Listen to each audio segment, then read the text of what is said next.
Je vais reprendre un petit peu ce que vient de dire il y a quelques instants Christiane à propos de division.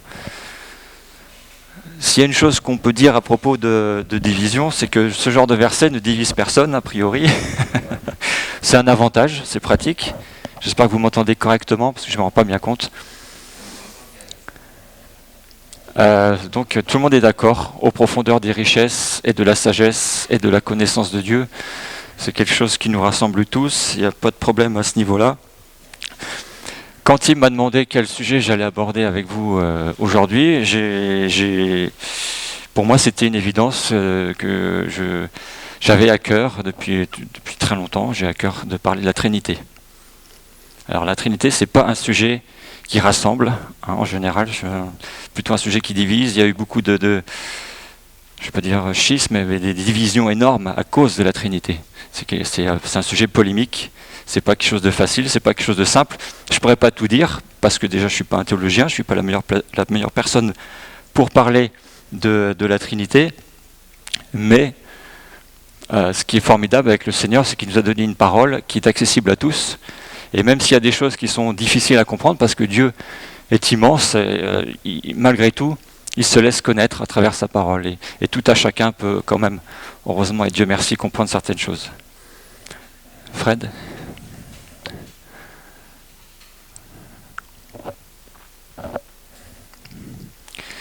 C'est ce que je vous disais à l'instant, c'est que la Bible dit que Dieu est plus grand que sa création.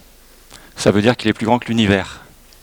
Comment peut-on espérer comprendre quelqu'un qui est plus grand que l'univers, alors qu'on a déjà du mal à comprendre ce que c'est que l'univers, comment il a été fait, etc., etc. C'est impossible. Donc parler de cet être-là, de cette personne-là, c'est déjà voué à l'échec. Il y a un bip-bip. Dieu est donc... Ah non, pas encore, Fred. Avec la flèche du haut ou flèche du bas, voilà, merci. Donc Dieu est créateur de l'univers. Bon, pour toutes les religions monothéistes, c'est une évidence. Ça, c'est quelque chose, par contre, où il n'y a pas de souci. Et c'est lui qui se propose de... c'est lui qui prend l'initiative de se révéler à nous. S'il ne le faisait pas, nous ne pourrions pas le connaître. C'est impossible. À part, bien sûr, par la révélation générale dont Paul parle dans Romains, je crois. Il parle de la nature, et à travers la nature, on peut découvrir certains aspects de Dieu, bien sûr. La richesse de son imagination, on peut dire ça peut-être comme ça, c'est extraordinaire, le nombre de variétés d'espèces, d'animaux, de plantes qui existent à la surface de la Terre, les richesses des couleurs qui existent. On se dit que Dieu aime la couleur d'une façon incroyable. Moi, quand je vois... Merci. Quand je vois certains animaux, je suis... c'est formidable. Le détail que Dieu donne à certaines choses, c'est extraordinaire. Donc, à travers cette création, on peut imaginer que Dieu est un artiste, déjà, et qu'il est d'une précision redoutable. Mais, par contre, nous avons besoin des Écritures, et donc de la Bible, pour nous qui sommes chrétiens, pour découvrir plus spécifiquement qui est Dieu. Sans la Bible, ça serait très compliqué quand même. Merci, Fred. Donc ce matin, je vous propose, en attendant la bienheureuse espérance et l'apparition de la gloire de notre grand Dieu et Sauveur Jésus-Christ, d'aborder le sujet de la Trinité. J'aime bien ce verset, j'ai fait exprès de le mettre en premier. Il est dans le Nouveau Testament, dans Tite, chapitre 2. Parce qu'à lui seul, il écrase plein de divisions. À lui seul. Alors la difficulté, c'est que ceux qui ne sont pas d'accord avec la Trinité, eux aussi, ils utilisent des versets bibliques. Donc si je sors un verset pour dire, voilà, Jésus est Dieu, il est sauveur, c'est pas suffisant. Malheureusement, c'est pas suffisant. Alors que ça devrait être suffisant, mais c'est pas suffisant.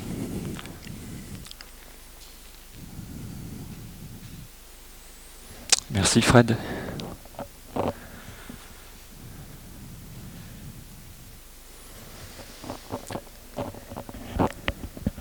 La Bible, dans son ensemble, vous savez que la Bible est composée bien sûr de deux alliances.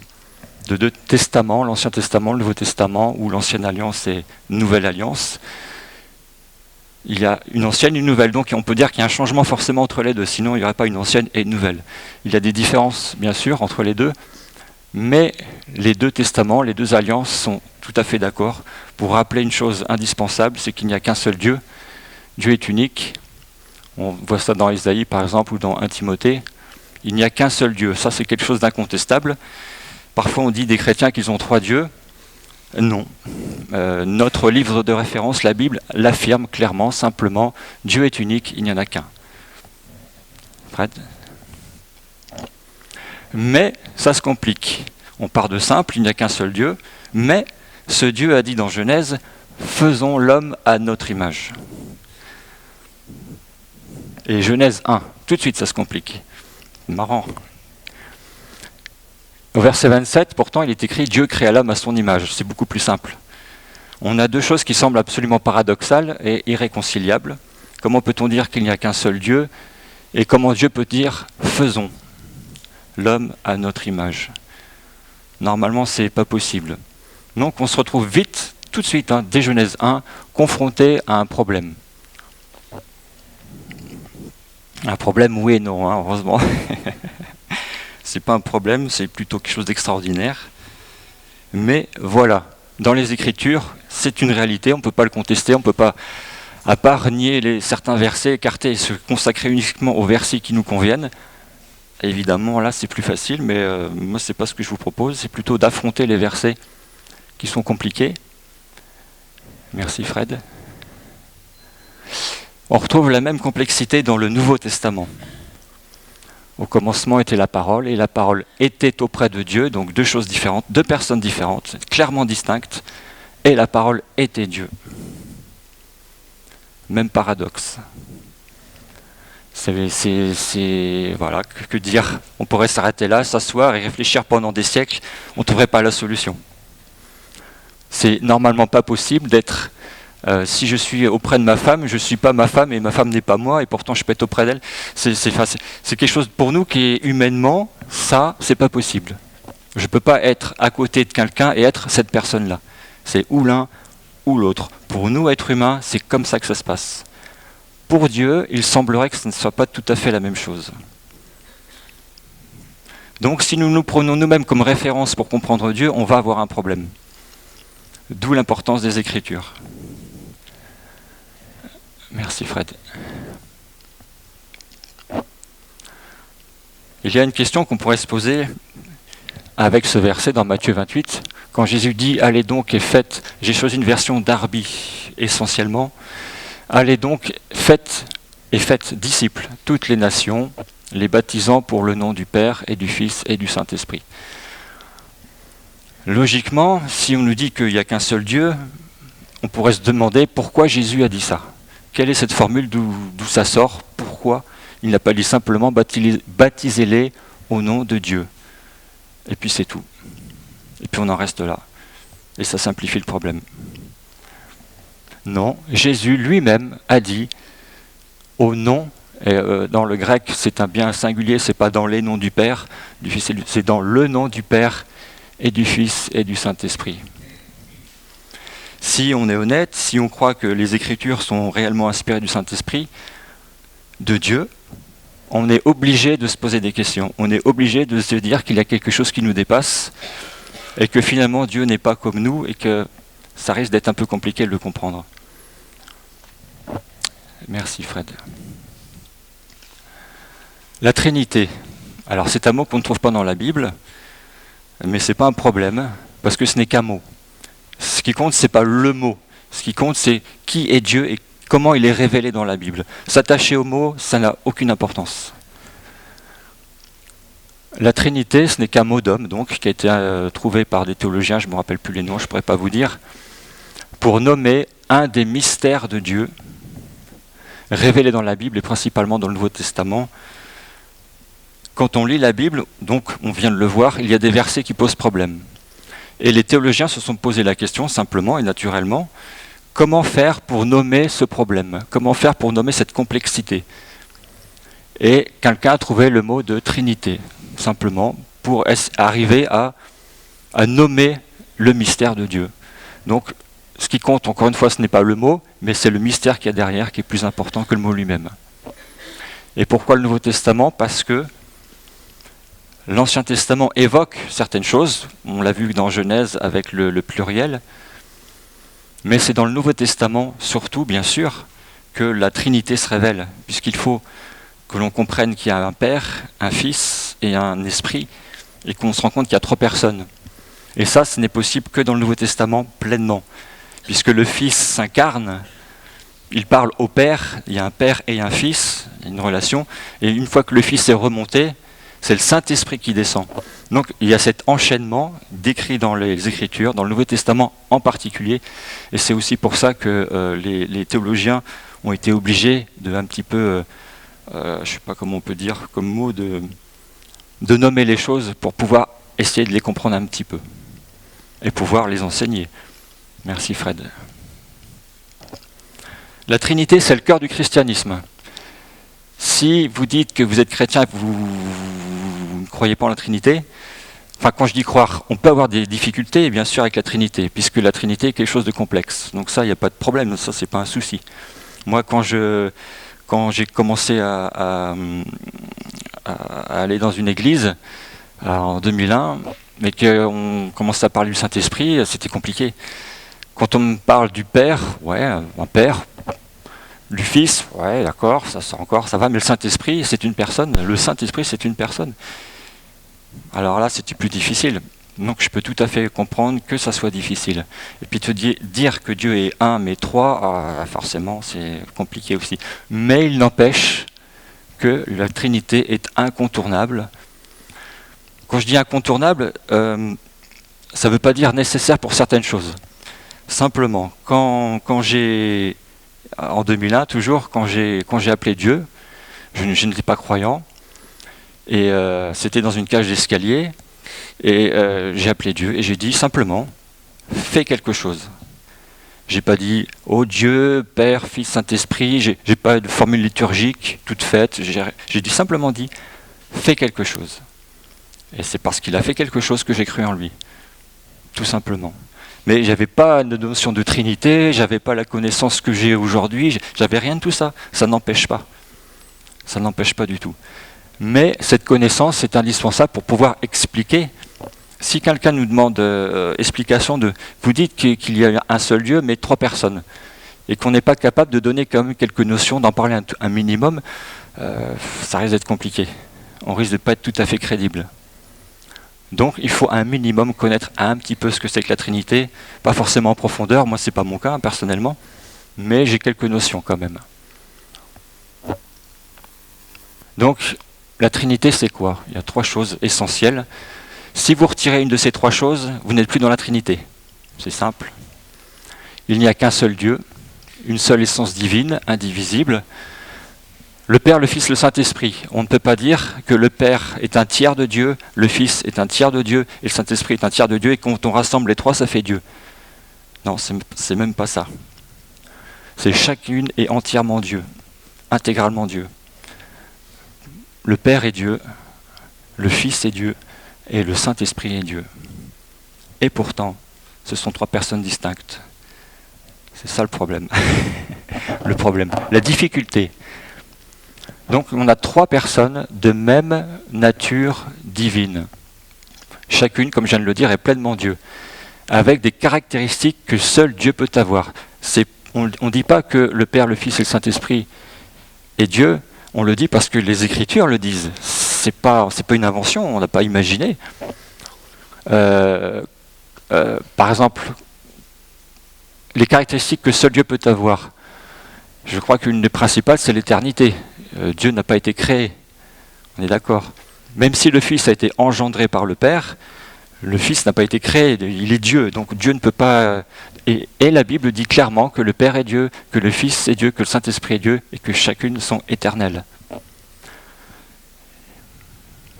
Après la conclusion, si vous voulez, les théologiens, c'est simple, hein, quand on leur donne des arguments, ils regardent les arguments, ils les étudient, ils disent voilà, on est devant le fait accompli, c'est comme ça. On peut le nier, bien sûr. Mais si on accepte tous les versets de la Bible, on en vient à ce genre de choses. Donc la Trinité, ce sont aussi trois personnes distinctes entre elles. Le Père n'est pas le Fils n'est pas le Saint-Esprit n'est pas le Fils, le Saint-Esprit n'est pas le Père. Chacune est bien distincte. On ne peut pas les séparer. On ne peut pas dire Dieu, c'est deux personnes.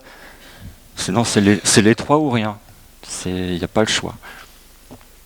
Ou sinon, il faut effectivement retirer certains versets de la Bible.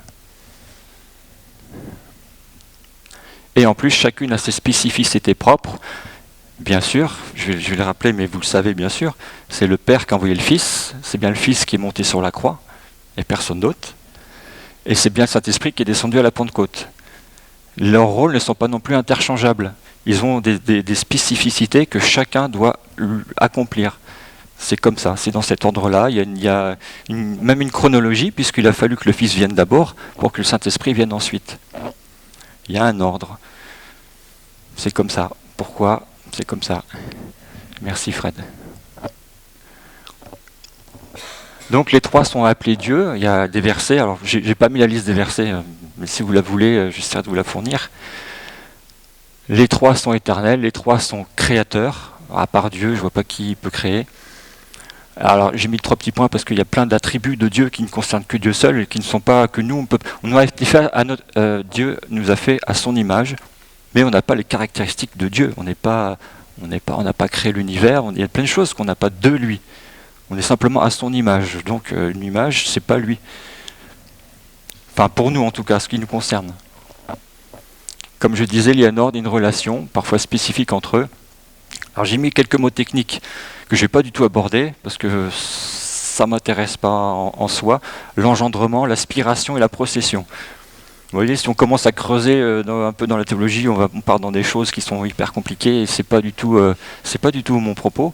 Je veux simplement dire que à chacun à notre niveau, sans avoir fait des hautes études et même sans avoir fait d'études du tout, inspiré par le Saint-Esprit, parce que je crois que c'est le Saint-Esprit qui peut faire ça, on peut quand même appréhender la Trinité et cette difficulté.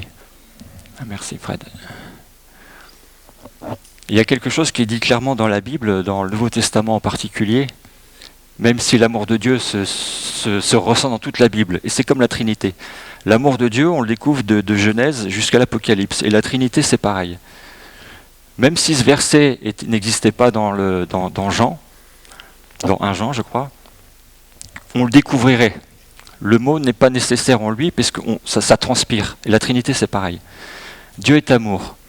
J'ai mis cela en avant exprès parce que quelqu'un a lu, parce que j'ai lu pas mal de choses sur la Trinité quand même avant de vous en parler, que c'était impossible si Dieu n'était pas trinitaire. Parce que Dieu est éternel. Donc il y avait personne, il est depuis toujours. Et il ne peut être amour sans la Trinité. C'est impossible. Puisqu'il faut qu'il y ait une relation d'amour. Et donc dans la Trinité, c'est possible. Si Dieu n'est pas trinitaire, ce n'est pas possible. Parce que ça veut dire que Dieu s'aime lui-même. C'est Dieu quelque part oui, mais dans une relation. C'est pas quelqu'un qui se regarde dans un miroir et qui se fait des bisous sur le miroir, c'est pas ça du tout. C'est dans un lien de relation. Et c'est seulement possible grâce à la Trinité. Fred. La diapo suivante, s'il te plaît. Alors, je parlais de division tout à l'heure. Il y a eu des tentatives de simplification de la révélation biblique. Je peux comprendre que moi je suis un peu comme ça, quand je suis confronté à quelque chose de compliqué, j'essaie de le simplifier pour le rendre plus facile à assimiler. C'est pas gênant en soi. Sauf quand ça concerne la doctrine, bien sûr, du salut. Il y a trois grandes familles. Il y a plein, si vous voulez, le nombre de tentatives de simplification ou dans ce qu'on peut appeler parfois hérésie, il y a une liste assez impressionnante. Ça a commencé tout de suite, mais tout de suite. Les difficultés avec la Trinité notamment, la divinité Jésus, c'est tout de suite. Et ça dure encore aujourd'hui. C'est exactement pareil, rien n'a changé.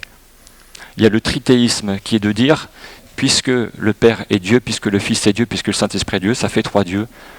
Donc c'est du polythéisme, c'est du trithéisme en l'occurrence, là dans ce cas-là, ce qui n'est évidemment pas du tout l'enseignement de la Bible.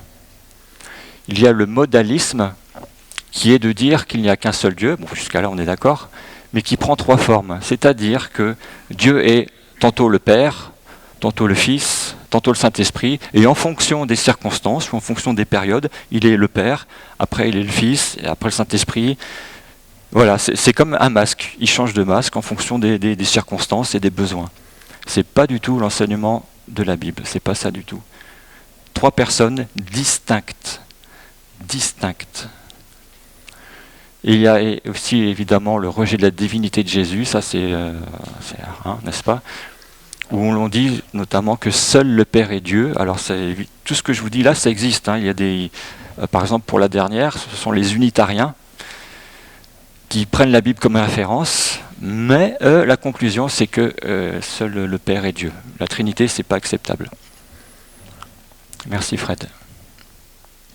Je vous propose donc simplement d'utiliser quelques versets pour vous rendre compte par rapport à ce que je viens de dire, si leur vision est correcte. Dès que Jésus eut été baptisé, il sortit de l'eau, et voici les cieux s'ouvrir, et il vit l'Esprit de Dieu descendre comme une colombe et venir sur lui. Et voici, une voix fit entendre des cieux ces paroles, « Celui-ci est mon Fils bien-aimé, en qui j'ai mis toute mon affection. » Alors pour les modalistes, ça va être compliqué d'expliquer ce passage, très compliqué. Il va falloir qu'ils trouvent des ressources, qu'ils aillent chercher des explications un petit peu, pour moi, tordues. Alors que si vous prenez ces versets uniquement avec la Trinité, c'est simple, c'est ultra simple. Il y a bien 3 personnes distinctes à ce moment-là. On est d'accord? Il y a bien Jésus qui est dans l'eau, il y a l'Esprit de Dieu qui descend sur lui, donc c'est pas la même personne, c'est pas lui qui se descend sur lui-même. Et la voix qui dit « Celui-ci est mon Fils ». Donc c'est bien le Père qui parle. Celui-ci est mon Fils bien-aimé, en qui j'ai mis toute mon affection. Si c'est la même personne qui a 3 visages, ça fait de Dieu une personne quand même plutôt bizarre, non? Par contre, si c'est la Trinité, ça passe tout seul. Pas de problème. Merci Fred. Pendant la transfiguration, on retrouve un peu la même chose. Jésus est sur une montagne et il est transfiguré. Il émane d'une lumière incroyable.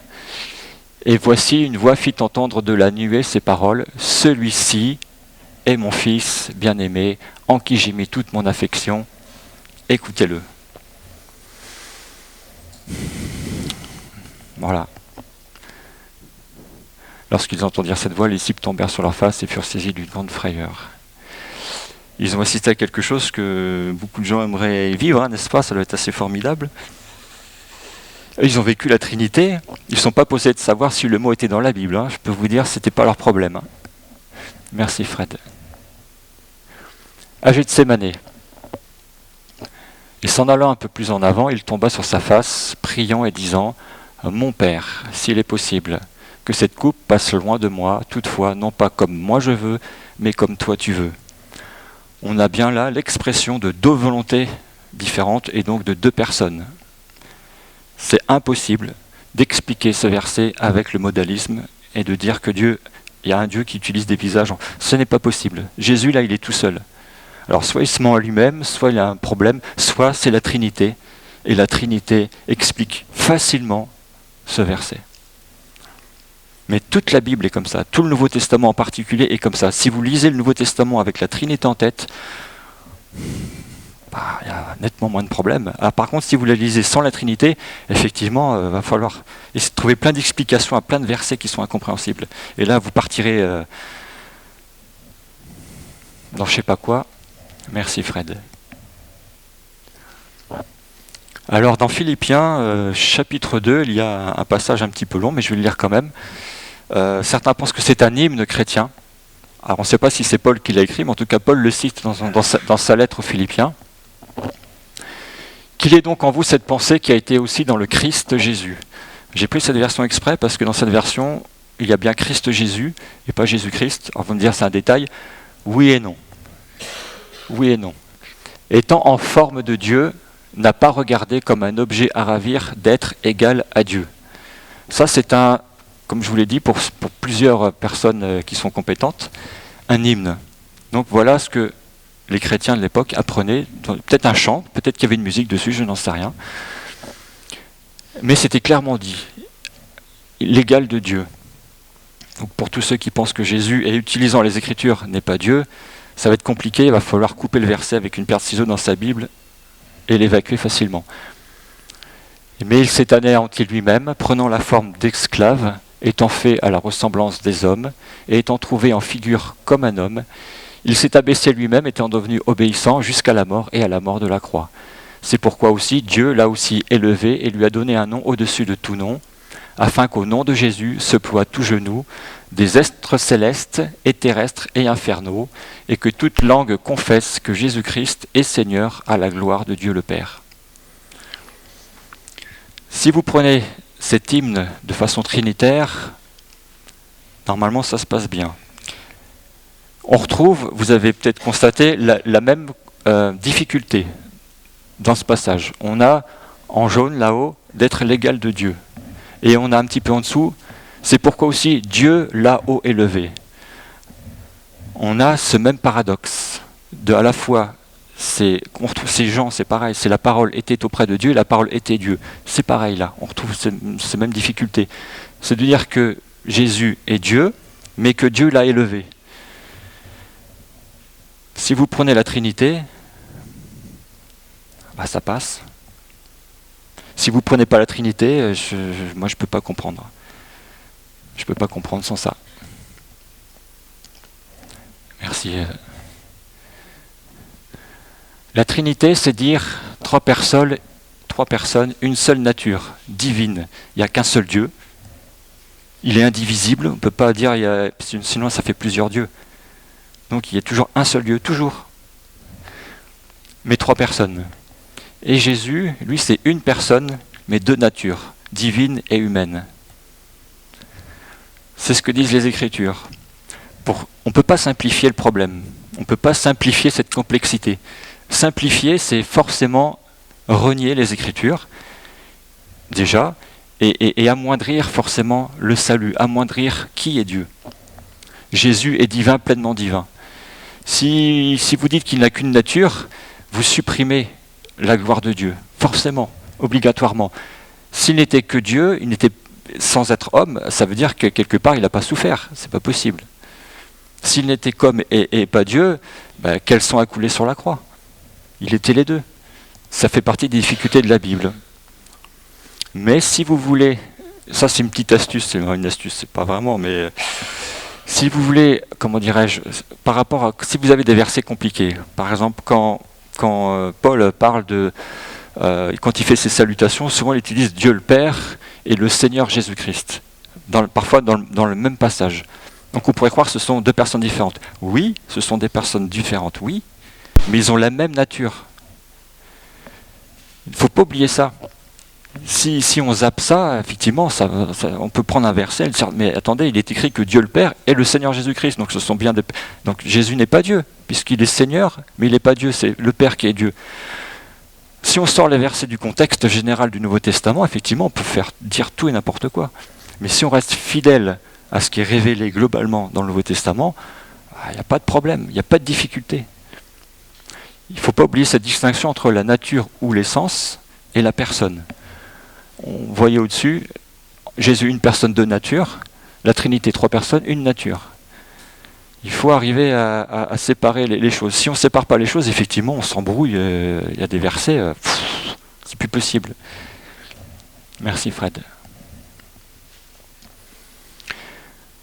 Dans Jean 10,33, il est écrit que les Juifs lui répondirent, nous ne te lapidons pas pour une bonne œuvre, mais pour blasphème. Et parce que toi, étant homme, tu te fais Dieu. Voilà, ça c'était la grosse difficulté auxquelles étaient confrontés les Juifs. C'était de voir quelqu'un qui était devant eux, qui pouvait toucher, qui pouvait même malmener, parce que parfois c'était un peu le cas. Ils pouvaient aller chez eux manger à leur table, ils pouvaient prendre le verre qu'eux-mêmes avaient posé sur la table, il le prend, et il discute comme ça, comme je le fais devant vous, et de savoir qu'en face de vous, c'est Dieu qui a créé l'univers, par qui toutes choses ont été faites, et qu'il est là, et que vous pouvez discuter, vous pouvez même lui serrer la main. Hein, c'est juste ça qui se passait en fait. Voilà. Et forcément, on se met un peu à leur place. Hein. Même s'ils ont été préparés, de se dire, voilà, celui qui rentre par la porte, là, attends, je vais l'ouvrir, tchac, vas-y, rentre, assis-toi. Voilà, c'est juste ça, le problème. On peut comprendre que c'est compliqué.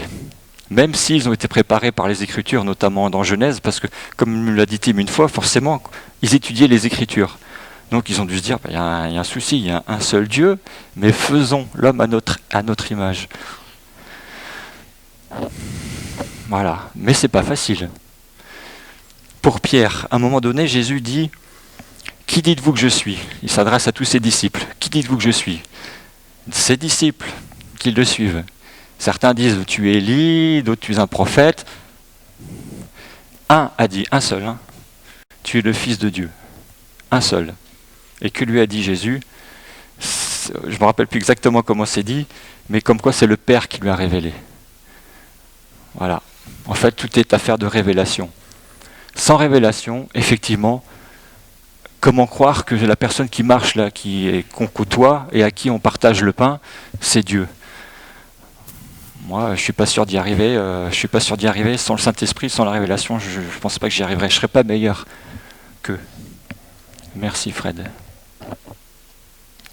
Donc, la Trinité détermine qui est Jésus.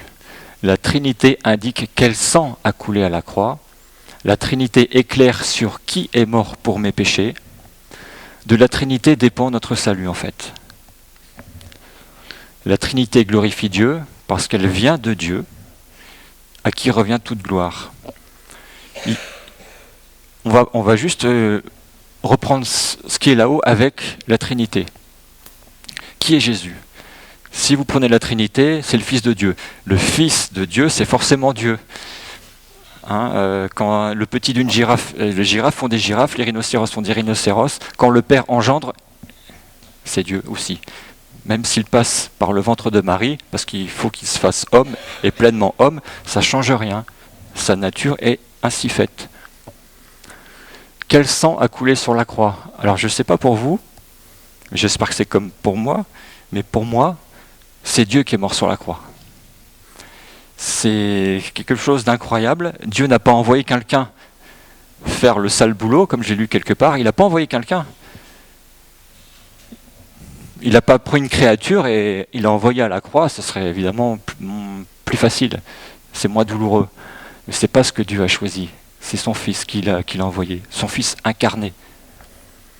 Et c'est bien lui qui est mort pour mes péchés. C'est-à-dire que, comme on l'a chanté tout à l'heure, rien que le sang de Jésus, mais quel sang!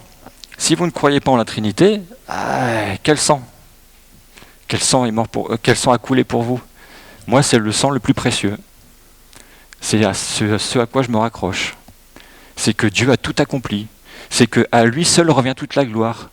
Il ne peut pas dire à Jésus, bon, toi tu es ma créature, tu n'es pas Dieu, tu es juste une créature, et la gloire reviendra à qui? Mais pas au Père, mais à cette créature. C'est lui qui est monté sur la croix. C'est Jésus, hein, c'est personne d'autre. Et si Jésus n'est pas Dieu, la gloire ne revient pas à Dieu, tout simplement. Juste ça. Juste ça. Alors, voilà. Donc pour tous ceux qui utilisent les Écritures pour déformer le message simple de la Bible, c'est pour ça que ça me tenait à cœur aussi, parce que je sais que c'est compliqué, la Trinité, et qu'elle est attaquée de toutes parts, mais la gloire de Dieu aussi est complètement incluse dans la Trinité. Attaquer la Trinité, c'est attaquer la gloire de Dieu, c'est attaquer la divinité de Jésus, c'est remettre en cause la totalité du salut, c'est simplement ça. Donc c'est un sujet polémique, certes, mais ô combien indispensable. Merci.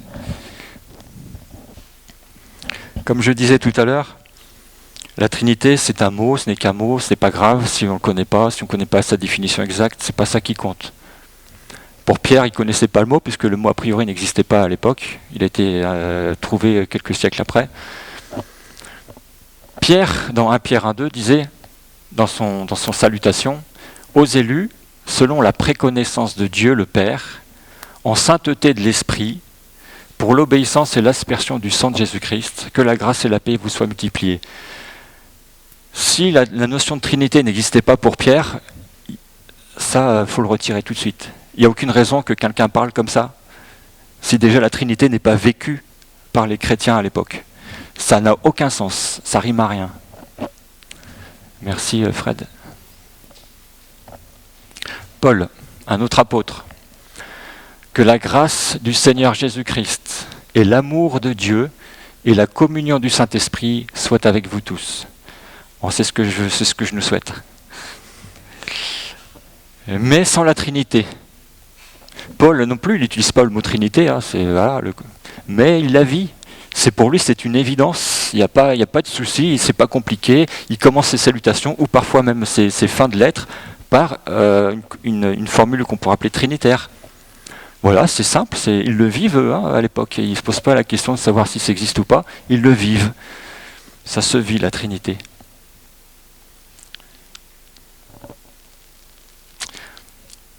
Je peux comprendre encore une fois, n'oubliez pas, par rapport à ce que j'ai dit tout à l'heure, il y a bien distinction des personnes. Seigneur Jésus-Christ, amour de Dieu et communion Saint-Esprit.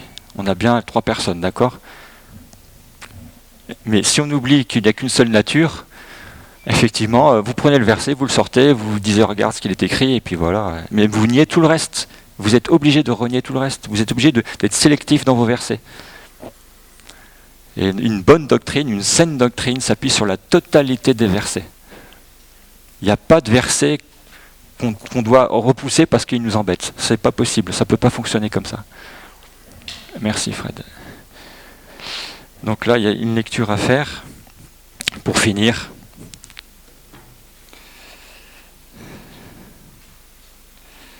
J'ai beaucoup utilisé le PowerPoint parce que ça me semblait plus facile. La lecture, c'est dans Colossiens, chapitre 1, 12 à 23.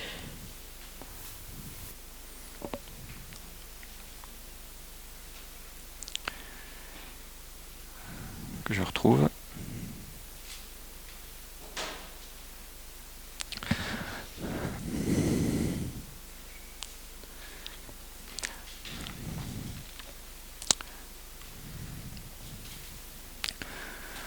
C'est aussi pour certains théologiens, j'imagine la majorité, un hymne. Donc quelque chose qui était utilisé dans les églises à l'époque. Rendez grâce au Père qui vous a rendu capable d'avoir part à l'héritage des saints dans la lumière. Il faut penser à la Trinité, qui nous a délivrés de la puissance des ténèbres et nous a transportés dans le royaume du Fils de son amour, en qui nous avons la rédemption, la rémission des péchés. Il est l'image du Dieu invisible, le premier-né de toute la création. Car en lui ont été créées toutes les choses qui sont dans les cieux et sur la terre, les visibles et les invisibles, trône, dignité, domination, autorité. Tout a été créé par lui et pour lui. On parle bien de Jésus. Tout a été créé par lui et pour lui. Il est avant toute chose et toute chose subsiste en lui. Il est la tête du corps de l'Église. Il est le commencement, le premier-né d'entre les morts, afin d'être en tout le premier, car Dieu a voulu que toute plénitude habitât en lui. Il a voulu, par lui, réconcilier tout avec lui-même, tant ce qui est sur la terre que ce qui est dans les cieux, en faisant la paix par lui, par le sang de sa croix.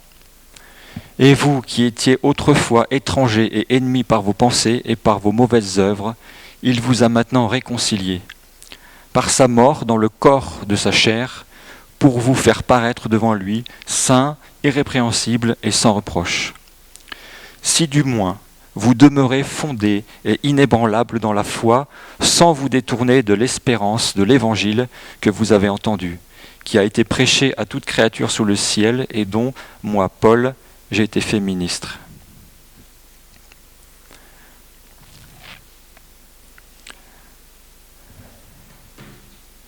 Je vais rendre grâce, si vous voulez bien.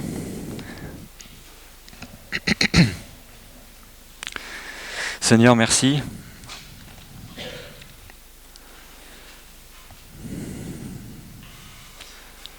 Parce que c'est bien toi, Seigneur, qui étais à l'origine de mon salut personnel. C'est bien toi, Seigneur, qui a tout accompli. C'est bien toi, Seigneur, qui est monté sur la croix. C'est bien toi qui es ressuscité. C'est bien toi qui es monté dans la gloire, qui est remonté dans la gloire.